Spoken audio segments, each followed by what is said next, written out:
Então, bom dia, pessoal. Estamos gravando a nossa aula de instrumentação optoeletrônica, onde falaremos sobre instrumentos óticos, ou seja, que dependem da luz para realizar a tarefa de medição de alguma grandeza.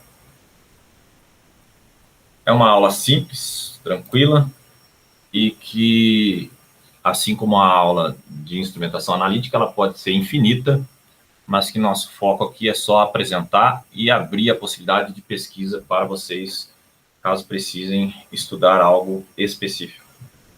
Aqui está, então, optoeletrônico, uma definição vinda do dicionário, tá?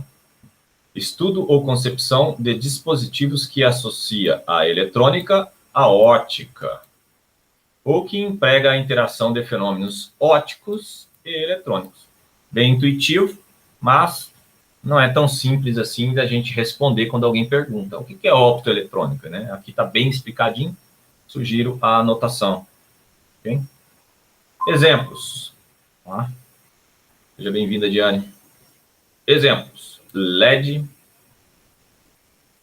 fibra ótica, displays, LCD, OLED, LED, fotodiodo, fototransistor, optoacopladores, MOC, lâmpadas xenon e diodo laser. Veja aqui que está escrito diodo laser. Por que está escrito diodo laser, pessoal? Não sabe, né? Então eu explico. Mas antes, notem aqui que tem um clique aqui. Essa apresentação já está disponível no Moodle. Quando você acessar, você vai poder clicar ali e ele vai abrir o link, tá bom? O laser, ele pode ser de dois tipos. Um diodo laser ou um laser comum, que é a gás. Esse laser a gás é aquele que é feito para o corte, que corta metal e etc., porque ele é mais potente. Já o diodo laser é mais visual, tudo bem? Então tá explicado. Lembrando que o laser aí, né, ele quer dizer algo como a luz focada, tá? Ou concentrada num único ponto focal, o que dá uma intensidade de potência naquele ponto. Okay? Ópticos eletrônicos são muito importantes para a instrumentação. Por quê? Alguém já usou? Ópticos acopladores, eu falei eletrônicos, ópticos acopladores, o MOC. Alguém já usou o MOC em algum projeto? Até agora? Não? Ok, eu já usei. Ele é quase um isolador. Depois, no próximo slide, eu vou apresentar o MOC. Fototransistor, alguém já usou em projeto? Muito comum para fazer sensores, por exemplo, aqueles de portão eletrônico, para o portão voltar a abrir antes de esmagar uma criança, né? É importante. Se alguém passa a mão, ele aciona de novo, tá bom? Fotodiodo, ele é muito parecido com o fototransistor, inclusive, em alguns casos, ele pode ser substituído. A diferença do fotodiodo para o fototransistor é que o diodo, ele simplesmente vai estar permitindo a passagem de corrente quando incidir uma luz sobre ele, e quando você tirar a luz, ele vai abrir como chave. Já o fototransistor, ele não funciona só como chave de abre e fecha, mas ele também funciona como amplificador, né? Um transistor, ele é um amplificador se estiver trabalhando na região de não saturação e não corte. Então, vale ressaltar que essa é a grande diferença, senão muitos poderiam se perguntar, mas para que esses dois, né? Eles são muito parecidos, mas tem a diferença de que esse aqui tem um ganho, né? Tem um ganho de beta, digamos assim, um ganho beta. E display, não tem muito o que falar aí. A tecnologia em si, eu nunca estudei do OLED, por exemplo, né? O LED é o que a gente já conhece, e o display de cristal líquido LCD também a gente já viu também como funciona, é pixels, né? É diferente do LED, cansa mais as vistas, tem que tomar cuidado. Fibra ótica. Todo mundo já ouviu falar, porque de 2000 para cá virou moda. Lá para o início do século, eu tinha um colega também, engenheiro, que largou tudo, emprego, etc. e tal, comprou um Uno, comprou um soldador de fibra ótica, comprou alguns equipamentos para medição de sinal de fibra ótica. No total, o Uno da época era R$17.000 e os equipamentos que ele colocava no porta-malas, R$150.000. E ele saiu pelo Brasil ajudando a instalar fibra ótica. Cobrava uma fortuna. E ele falou, o motivo do Uno é porque quem vai pensar que no meu porta-mala tem R$150.000? Né? Ele morria de medo de ser assaltado. Então, fica a dica aí. Ele ganhou muito dinheiro assim. Pô, e ganhou mesmo, porque antigamente essas fusão de fibra era caríssimo. Caríssimo Exatamente. Mesmo. Já em 2007, por exemplo, o equipamento de soldar, de fusão de fibra, ele baixou de 150 mil para 40 mil. Né? Eu vi um no Senai, quando eu dei uma aula lá. Então, e além dele ter ficado barato, ele diminuiu de tamanho, ou seja, ficou mais portátil, quase de bolso, entendeu? Então, tecnologia é tecnologia, né? Hoje ele deve ser um alicatezinho, né? Você coloca e solda. E LED eu não vou nem falar, porque eu acho que o curso é de elétrica. Bom, aqui está o vídeo que eu iria falar do MOC. Iria não, irei. Né? Então, deixa eu ver se eu estou apresentando da forma correta, se tem o som, tem o som. Vamos prestar atenção aí, né? Ignorando propagandas e etc.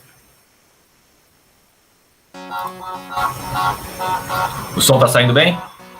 Olá, pessoal, sejam bem-vindos a mais um vídeo do canal. Sim ou não? Muta um dos dois, porque tá, tipo, dando redundância. Ah, obrigado. Canal Eletroleve. Hoje nós vamos fazer um vídeo prático sobre um pedido que o pessoal tem feito já há algum tempo com relação a acopladores óticos. O pessoal pergunta, como é que eu testo o acoplador ótico? Tem algum testador de acoplador ótico? O acoplador ótico, a gente sabe, é muito utilizado, principalmente em fontes chaveadas e vários outros circuitos que necessitem de um isolamento galvânico, de preferência para sinais de baixa intensidade.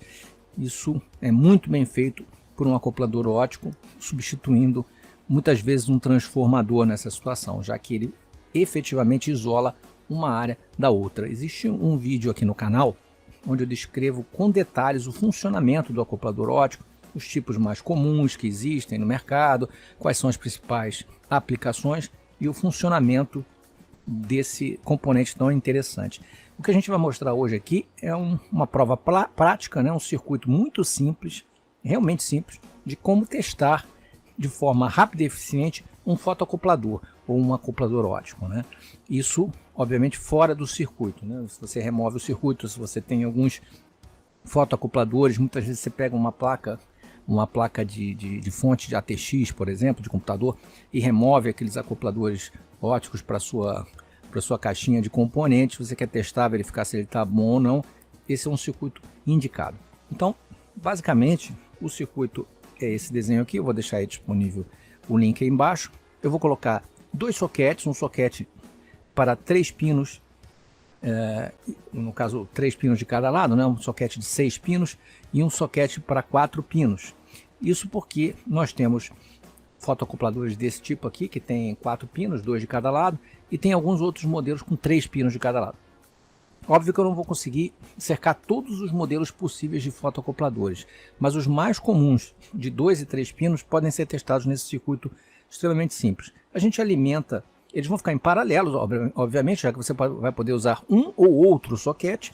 Nós vamos alimentar aqui o anodo, né, do LED interno do fotoacoplador, através do resistor de 1K, com a bateria de 9 volts alimentando a entrada e uma chave de teste aqui na ponta. Tá? E o catodo vai direto ao negativo da bateria, os dois catodos em paralelo. Na saída, a gente tem as saídas de coletor e emissor, eles vão estar também em paralelo, acionando um LED. O emissor aciona diretamente o LED, enquanto o coletor vai logo a seguir da chave dos 9 volts positivos. Ok? Depois dá para olhar com maiores detalhes aqui. Obviamente um resistorzinho aqui, limitador de corrente para o LED. Ok? Aqui insere, nesse caso, com o negativo da bateria. Então o circuito é bastante simples. Eu vou mostrar aí rapidamente como é que foi feita a montagem e numa plaquinha minúscula e o funcionamento efetivo do testador de optoacoplador. Ok? Então vamos lá.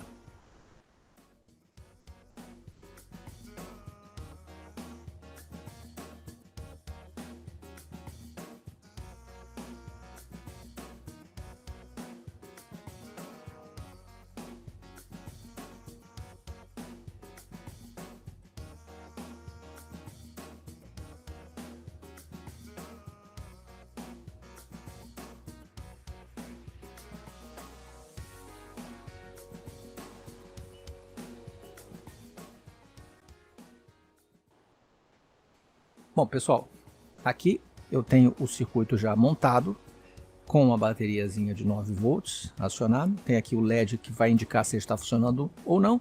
E uma chavezinha aqui do tipo push button. Os dois soquetes, um para 6 pinos e outro para 4 pinos. E está aqui a placa com um layout bem simples. Ok? Então vamos já começar com alguns testes. Para a gente ver aqui o funcionamento do circuito. Vamos lá. Eu vou pegar aqui o fotoacoplador. Você tem que observar o seguinte, ele vai ter um pontinho indicando qual o pino 1 do fotoacoplador. Quando não tem um pontinho, ele tem uma barra aqui lateral ou um chanfro no próprio corpo do componente, indicando qual seria o pino 1. O pino 1 normalmente, numa grande parte desses circuitos, é um anodo. O pino 2 é o catodo do LED emissor interno. E do outro lado você tem no pino 3, logo aqui embaixo, o emissor e no pino 4 o coletor. Esse é o padrão, mas sempre é bom conferir no datasheet caso você tenha um modelo muito diferente dos mais habituais. Então, eu indico aqui que o meu pino 1 aqui vai estar direcionado para lá, então é apontado aqui para o lado do LED, né? Então eu vou inserir aqui no soquete, ok?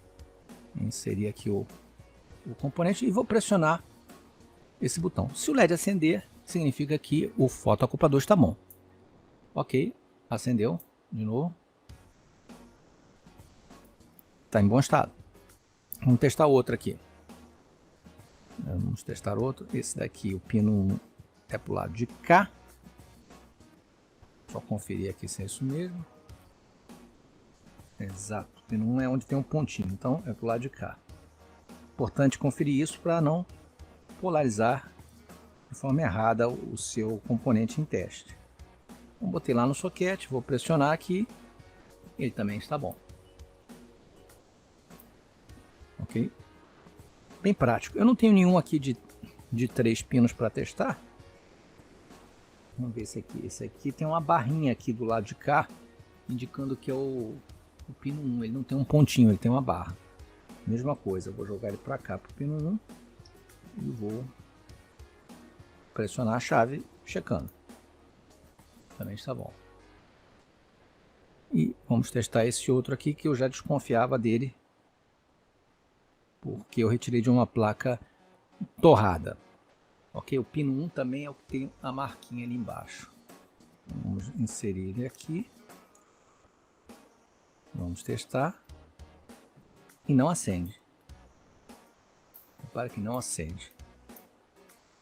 Portanto, este fotoacoplador aqui está danificado. Podemos, inclusive, dobrar aqui os terminais dele para que não seja reutilizado, porque ele não respondeu. Provavelmente, você pode ter o transistor de saída aberto, você pode ter o transistor de saída em curto, você pode ter esse LED aqui queimado na entrada. Então, são alguns dos motivos possíveis de um fotoacoplador estar com defeito. E o equipamento aqui, o testador, ele vai testar qualquer situação. Para o LED acender, ele precisa de que os dois lados estejam funcionando adequadamente. Ok? Então ele é muito simples, barato, construção muito simples. Você pode achar, poxa, estou usando uma bateria de 9 volts, pode ser.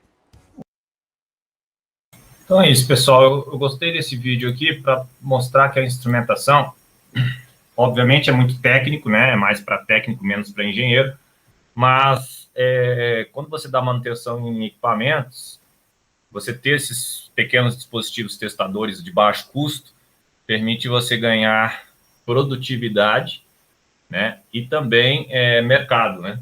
Mercado, você vai poder fazer trabalhos mais lucrativos, digamos assim. Ao invés de trocar toda uma placa, você troca alguns componentes e assim por diante. Uma coisa que está faltando talvez no mercado por conta de deu defeito, troca a placa, nunca dá conserto. Às vezes é só um transistor, às vezes é só uma chave, né? Fala, Johnny. É sempre assim mesmo, pelo menos na empresa que eu trabalho, dão alguma coisa queimada, eles nunca tentam mais. Não, descarta. Ou então, garantia, alguma coisa assim. Nunca visualiza. Exatamente. E isso aumenta o lixo eletrônico, né? Quem está preocupado com meio ambiente tem que repensar sobre isso, etc. e tal. Às vezes é muita falácia e pouca ação em relação ao meio ambiente, né? Então, Esse dispositivo, como pode ser visto, ele é um isolador, ou seja, ele isola esse circuito que está aqui, ele isola a entrada da saída. Ele isola o quê? Eletricamente, né? Então, quando você tem esse circuito de isolação elétrica, é interessante você ter também um circuito de isolação de fonte de alimentação, né? De nada adianta você isolar uma parte do circuito e não isolar a outra, às vezes. Então, é interessante você aproveitar o todo, ok? Indo adiante. Aqui nós temos um outro vídeo, vou passar também para vocês aí rapidinho.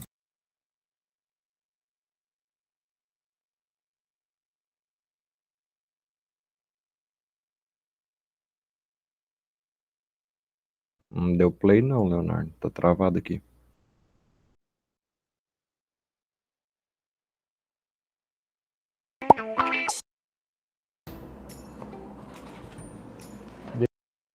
E uma ponteira para medição via lateral do eixo, né? Quando eu não tenho acesso à parte frontal, eu posso...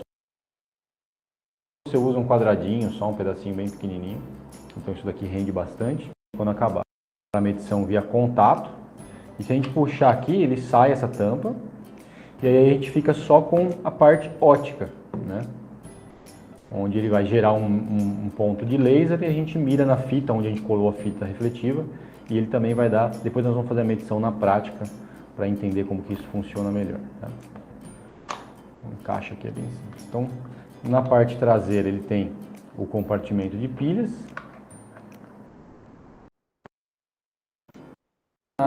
esse botão na zerado, e aqui a laser. Está tudo zerado. Quando eu tenho acesso a ter o contato, normalmente a gente dá prioridade à medição por contato. Mas existem alguns casos em que a máquina já está acoplada, então eu tenho um motor e tenho um maquinário todo acoplado aqui no eixo, onde eu não vou ter acesso físico. Então eu posso pegar uma fitinha dessa, por exemplo, e colocar na lateral. Eu tenho acesso a um pequeno pedaço do eixo, eu vou lá, colo uma fitinha lá e aí à distância eu realizo a medição com o laser. Então vamos ligar a máquina aqui. Eu vou escolher aqui, como eu estou no contato, eu vou escolher aqui, eu vou medir em RPM, eu vou escolher aqui contato. Pressiono o botão na lateral, encosto.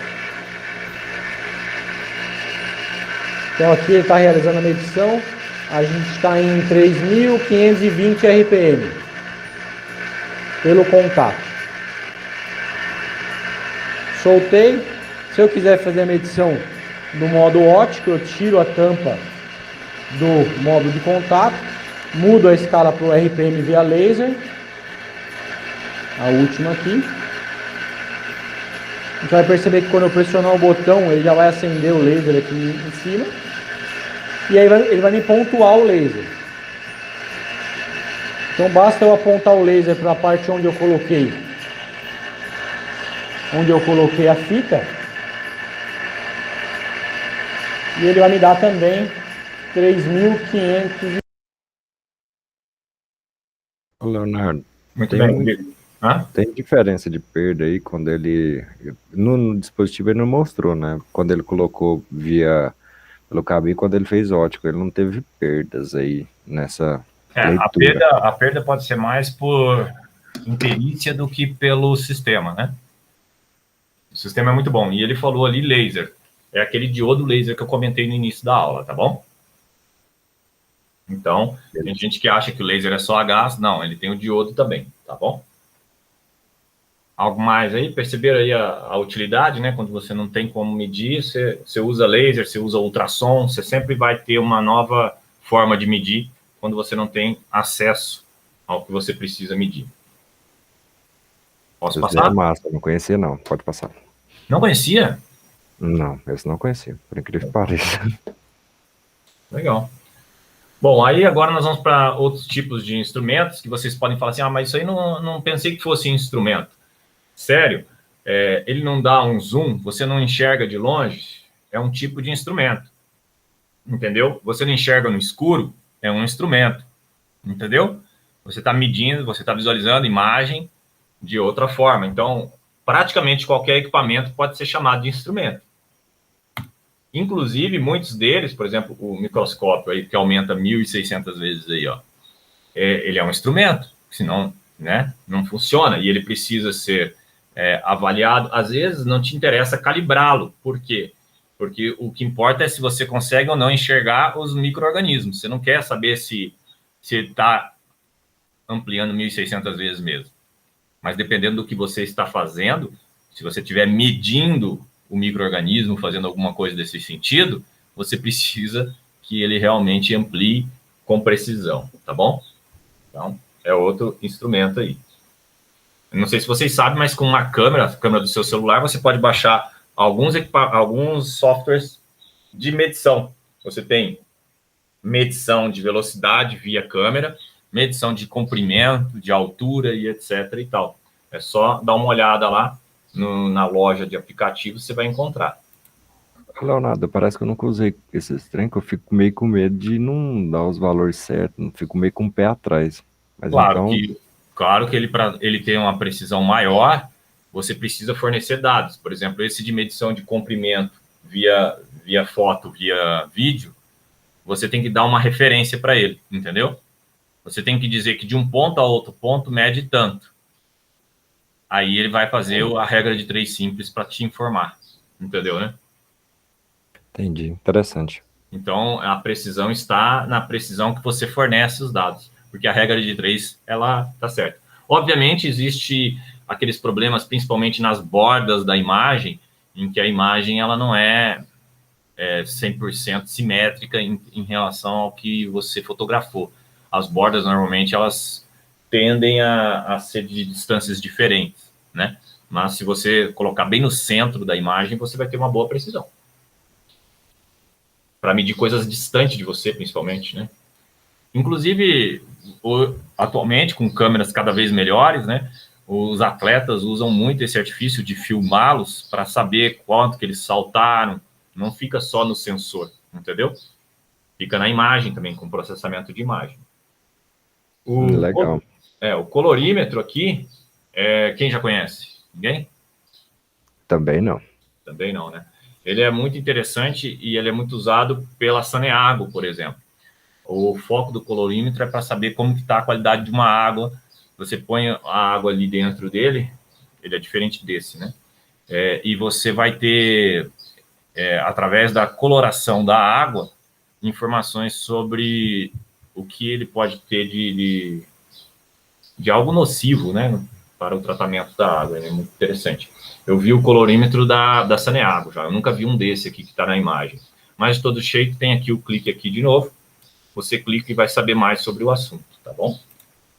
Jogo de paralelos óticos. Eu tive o prazer de calibrar jogo de paralelos óticos na indústria de metalúrgica, tanto da Uzi Minas quanto da ArcelorMittal, a Cesita, não sei qual que é o nome de hoje, que ela já mudou de dono várias vezes. Como que funciona, né? Você coloca algumas peças metálicas até, que são paralelas, posicionado em cima de uma mesa, normalmente uma mesa de desempenho, porque a mesa de desempenho ela precisa ser bastante plana.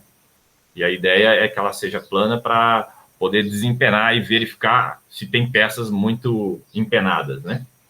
E você calibra a mesa de desempenho através do paralelo óptico, colocando sobre a mesa e usando a luz para descobrir se está ou não plano. E aí a luz vai refletir em algumas franjas, que eles chamam, né? Franjas. Se refletir na primeira faixa de franja, tem tantos milímetros ou tantos microns de empenho, né? Tudo depende do instrumento que você está usando, cada um vai fornecer uma franja igual a não sei quantos em milímetros ou micrômetros, né? Ou micrômetros, se você preferir no português mais correto, porque micrômetro, se tiver acento é micrômetro, se não é micrômetro. Eu acho que é tudo micrômetro, Dora. Milímetro, não é milímetro, não sei, tem que ver. Alguma pergunta aqui? Alguém já tinha trabalhado com ou visto o jogo de paralelo óptico? Não, até procurei aqui. Aqui nós temos um outro vídeo, eu vou só startar e parar. Esse vídeo ele tem 24 minutos, eu startei só na minha máquina, igual da outra vez ali. Eu não vou passá-lo agora, você assiste esse vídeo aí depois, se tiver interesse. É uma excelente aula sobre ótica. Excelente aula gratuita no YouTube sobre ótica. Inclusive esse canal aí para quem quer aprender apenas, né? Porque é uma universidade online. Eles têm várias aulas muito boas, realmente de engenharia. Tem diversos cursos, né, nessa universidade aí. Ela é mantida provavelmente é mantida por algum órgão do estado de São Paulo, mas pode ser que seja privado também, não sei. Tem lá muitos vídeos interessantes e esse aqui é um que eu resolvi trazer para vocês aí, porque é muito bom. E também porque o conteúdo com relação à ótica é relativamente limitado e os equipamentos caros, né? Então não dá para a gente ter os equipamentos no IFG. Então, as referências foram citadas ao longo do slide, e esse slide já encontra-se disponível para vocês no Moodle. Vou encerrar a gravação aqui, tiro dúvidas após o encerramento, e não vai haver tarefa da semana, ok? Vocês já estão fazendo uma tarefa para mim. Então, obrigado, até a semana que vem, fiquem com Deus.